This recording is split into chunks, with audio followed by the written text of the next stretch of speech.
साड़ी वाली मोर संगी गजबे तुर चाल रे। गली गली मन चर्चा होते सुन ले मोर बात रे। लाल पीर साड़ी पहिरे झूमे जस बहार रे।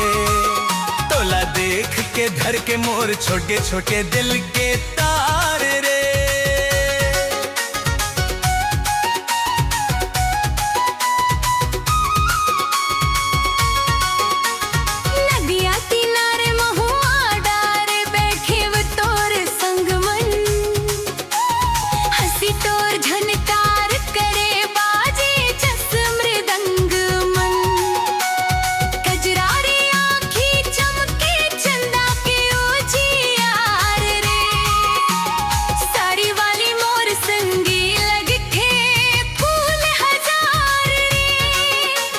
साड़ी वाली मोर संगी गजबे तो चाल रे।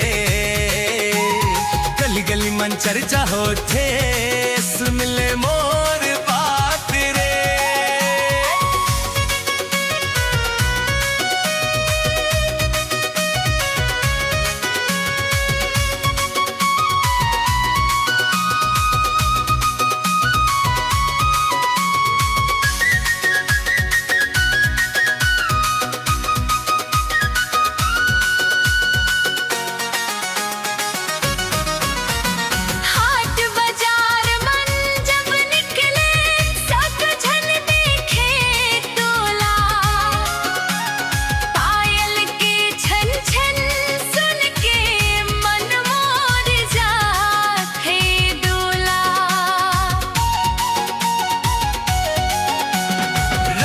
बिरंगी साड़ी मन नाचे जैसे मोर रे।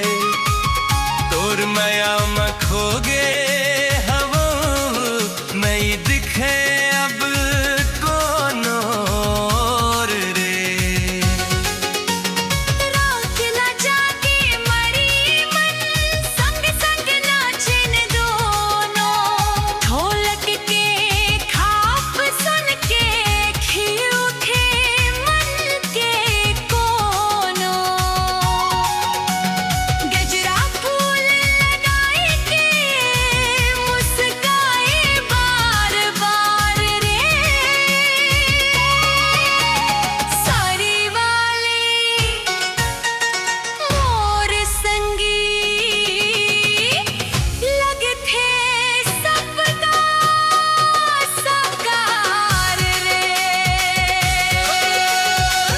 वाली मोर संगी सुन ले दिल के बात।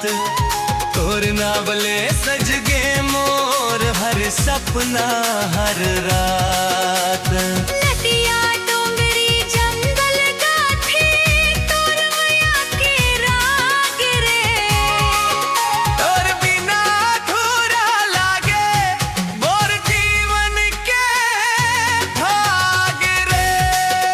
अरे साड़ी वाली मोर संगी गजबे तोर चाल रे। गली गली मन चर्चा होते सुन ले मोर बातें। लाल पीर साड़ी पहिरे झूमे जस बहार रे। तोला देख के करके मोर छोटे छोटे